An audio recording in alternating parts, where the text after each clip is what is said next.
Even retired persons can do a Roth conversion, but is it right for you? And if so, how much? Roth conversions, that's the topic of today's video.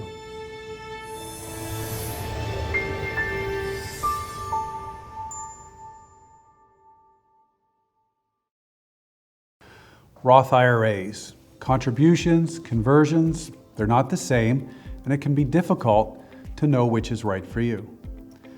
The most important thing to keep in mind with a Roth IRA is once the money's in there, provided you use it the right way, it's never taxed again. Uncle Sam's not a silent partner with you on this money anymore. A lot of folks that I meet confuse the rules with conversions and the rules with contributions. So it's important to realize that there's two different ways you can put money into a Roth IRA. When you're adding new money to a Roth IRA out of your checking or your savings, or maybe it's being automatically deducted from your paycheck, that's known as a contribution. There's a set of rules around contributions. If you're moving money from an existing IRA or 401k, 403b, or 457 plan, that's a conversion. And the rules around conversions are quite different. So I'm here to help you learn the difference between contributions and conversions so you can use them to your best advantage.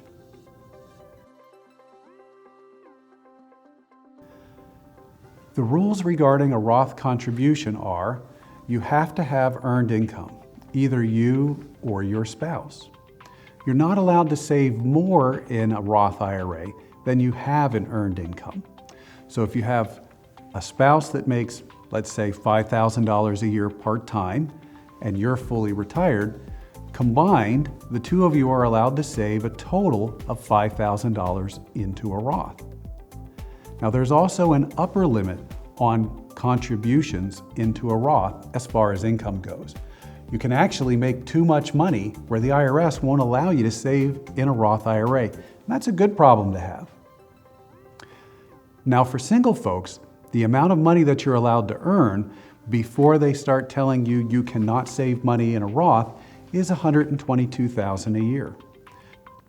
Now if you're married, you and your spouse are allowed to have combined income of up to $193,000 before the IRS starts to reduce or limit or pull back how much you're allowed to contribute to a Roth IRA. So what does the IRS consider income?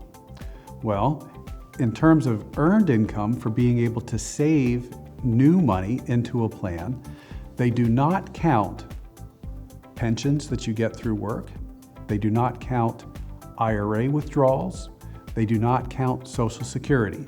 So if all of your income sources is things like deferred compensation, withdrawals from IRAs, pensions, Social Security, well then you're not considered to have any earned income and you're not allowed to save anything in a Roth IRA. Now in terms of the upper income limit, where you could actually make too much money to be allowed to save in a Roth IRA, they consider all income sources. So it's all of your earned income sources plus all of your passive income sources. So you have to have some earned income, but all of your income combined cannot be too much. There's a bit of a misconception out there as well, where folks believe, well, my husband and I, we're over the age of 70 and a half, so we can't add money to a Roth IRA anymore now, can we? But that's actually not a restriction. If you're still working and you're still earning an income, it doesn't matter what age you are, you can be over the age of 70 and a half, heck, you can be over the age of 100 and a half, and you can still add new money to a Roth IRA. So how much can you save in a Roth IRA? You can save 100% of your earned income up to a maximum of $6,000 per year per person if you're under the age of 50. If you're over the age of 50, they allow you to catch up and save a little bit extra in your retirement plans, and the Roth IRA is included in this. If you're over the age of 50, you're allowed to save 100% of your income up to $7,000 a year in a Roth IRA. So if you're able to save $6,000 or $7,000 a year in a tax-exempt account, over time it really builds up to be a wonderful bag of tax-free money for you in retirement.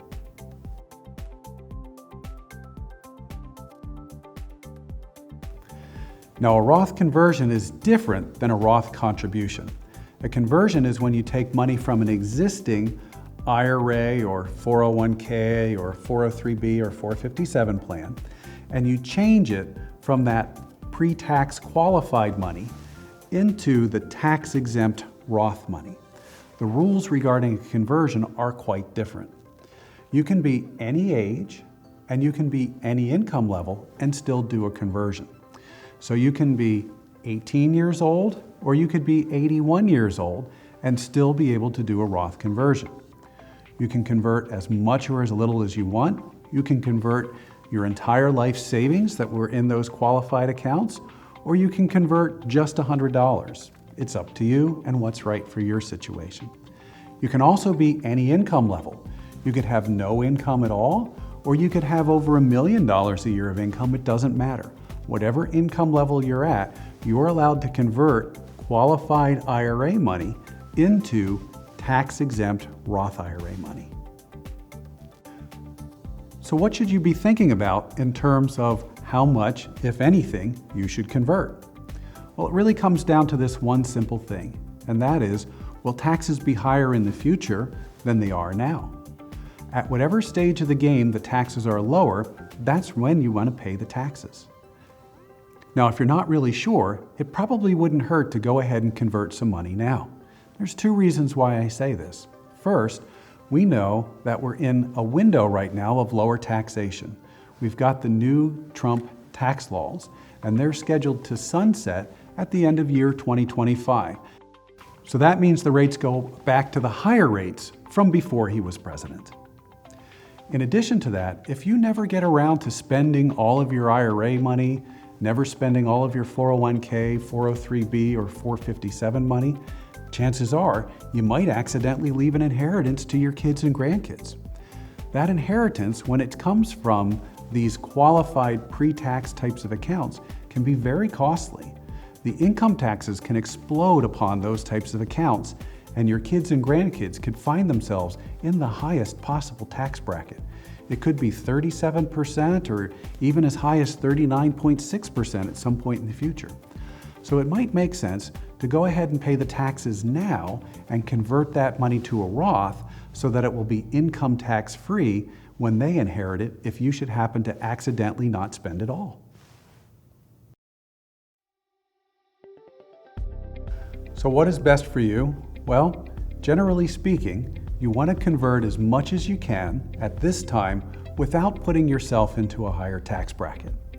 Now, sometimes I'll hear from accountants and from clients where they'll say, well, Matt, I think that's a bad idea, because why would I pay the taxes now when I could let that money continue to grow and compound year after year and then pay the same rate of taxes in the future? Well, chances are future taxes will actually be higher than current taxes, but even if the rate is the same, it still makes sense to go ahead and pay the taxes now because you're not hurting yourself. Here's a quick example. Let's say you've invested $100,000 and it's currently in an IRA. That $100,000, let's assume it grows at a 5% tax rate. So $100,000 growing at 5% per year compound would grow to $105,000 after 1 year, $110,250 after 2 years. At that point, if you decided that you wanted to withdraw money from your IRA, you would owe a 12% tax. Now, for sake of simplicity, let's assume that you decide to pull all of that money out and it's all taxed at the 12% rate. After you get done paying tax, you'd have $97,020. So you have to remember that Uncle Sam has been a silent partner with you on that money all along the way. Now, the reason why you might want to consider doing a Roth IRA, even if it would be at the same tax bracket, is to get those taxes out of the way now, just in case. So let's say you take the same $100,000, but now it's post-tax, you're not getting a write-off, and your advisor suggests, because you have no income this year, to go ahead and convert it over to a Roth IRA. You would owe 12% at this time, which means you'd be starting at $88,000. Now that sounds less good, but follow along with the math. The $88,000 earning 5% a year goes up to $92,400 after 1 year, and the same $97,020 after 2 years. So you end up with the same number at the end of the math, it's just you got the taxes out of the way now. And if rates go up in the future, or if you pass this money on to your kids, it's a lot better for you to have taken care of the taxes at this time. So let's use our same example again, but let's say taxes go up. It's year 2026 or beyond, and the 12% bracket is no longer the 12% bracket, it's now the 15% bracket. So even though you've got that $110,250, now when you make the withdrawal, you owe 15% on that, not 12, and you're at $93,712.50 after you've finished paying the taxes. So in that scenario, even though it's just a couple of points more of taxation, you can see that it makes a lot more dollars and cents for you to go ahead and pay the taxes now at the 12% rate, so as to avoid the 15% rate later. You end up with a better rate of return after tax because you got rid of the silent partner of Uncle Sam now. If the money's currently in the IRA, it's in some type of investment. Remember, an IRA is simply a bag into which you place your investments. The same thing is true with the Roth. The Roth IRA is simply a bag that holds investments. It's just taxed a little bit differently. So you could have the same investment inside your IRA, which is now the same investment inside your Roth. So you haven't changed your overall rate of return, you've changed the way the taxes work. So you might say, Matt, why would I want to have $88 in a Roth IRA instead of $100 in a traditional IRA?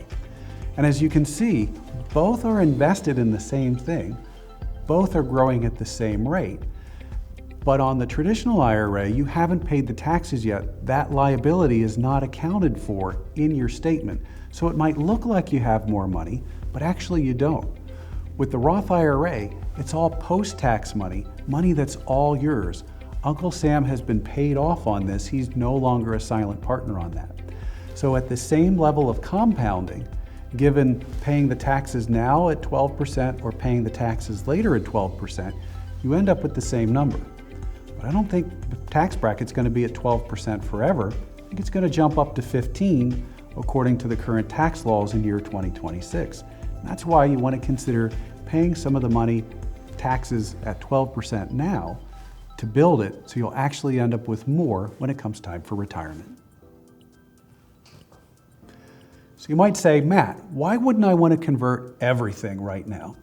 And the reason for that is by converting everything all at once, it adds on to whatever current income you have, and you can actually stack up to a higher tax bracket. It's all about paying taxes when it's lower. So if you convert too much, you'll actually jump into a higher tax bracket. So instead of paying 12% at this time, maybe you pay 22% at this time. So you paid 22% taxes now to save 15% taxes in the future. That's not sound math, that's not a good deal. So you want to pay taxes either now or in the future when they're at the lower rate. So the concept of a Roth IRA conversion is how much can you convert each year without jumping into the higher tax bracket, so that you have a much better chance of having more money at the end of the day for you in retirement. So any confusion around Roth conversions? Not sure how much you should convert, if anything at all? Not quite sure which tax bracket you're in? Well, that'd be a good reason to reach out to us. You can go to our website at taylorretirementservices.com. You can send me an email. My email address is matt@taylorretirementservices.com, or give me a call. My phone number is 1-800-482-4720.